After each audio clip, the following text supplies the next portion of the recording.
Hello mga kakalamares! For today's video, magsusukat nga pala ako ng aking Ray-Ban na binili ko sa pista pa.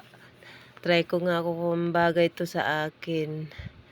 Kung hindi naman to bagay, gagawin ko na lang hairband para makinabangan ko rin kaysa na matambay lang naman. O diba, ang haba pa ng hair. Bagay na bagay ata ito. Kung bagay naman to, ipagpapatuloy ko to, gagamitin araw-araw. Tuwing aalis kami, gagamitin ko to. Kasi sa tingin ko parang naaalis ang ilong ko eh. Kagito nga pala, binigyan ako ng map. Magmamap na daw ako bago ako umalis ng bahay. Charot. Ganda-ganda ng forma ko. Map lang pala ang aabutin ko para maglinis muna ng bahay. Akala ko okay, formado na ako, aalis na kami. Yung pala hindi pa, magmama pa. Parang ang noo ko lang ata dito ang nakikita, hindi ang ilong.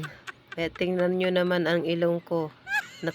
Natakpan na ng Ray-Ban, ang noo naman ang napakalaki. Parang yun ang napapansin sa aking mga video. Ang noo na sobrang lapad. Kitang-kita nyo naman, oh, nagkikintab-kintab pa para natanggalan na ng buhok. Yan, ibaba ko daw ang aking Ray-Ban para makita naman yung kilay ko na maliit.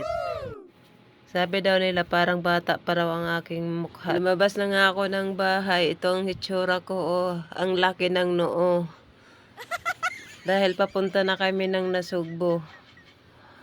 Papunta na ako ng sidecar. Pagtingin ko nga sa amin sidecar, ay puro bote ang laman.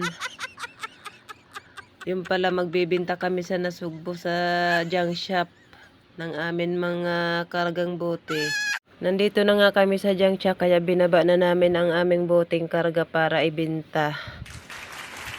Ayan, binibilang na ng mga tauhan sa junk shop. Oh, ang mister ko din nagbababa. Ayan. Binaba niya at para mabayaran na agad. Dahil diretso pa kami pa Nasugbo. Nandito na nga kami sa loob ng Save More. Ang mister ko tulak-tulak na yung kartilya para nalinagyan namin ng manok. Sinusundan ko siya kung ano ang pipiliin niya na para mabili namin. Konti lang naman ang aming bibilihin dahil konti lang naman ang aming dalang pera. Dahil wala nga naman malaking pera, kaya kaunti lang bibilihin namin. Dito na nga kami sa counter nagpila para magbayad sa aming binili. Ito nga, pauwi na nga kami dahil tapos na kami mamili. Pinaharurot na nga ng mister ko ang amin sidecar pauwi dahil grabe ang init. Kaya lang may nasusundang kaming bus na medyo mabagal gawa ng traffic na sa unahan dahil pista dito sa amin. Yan lang guys. Thank you for watching. Follow my page.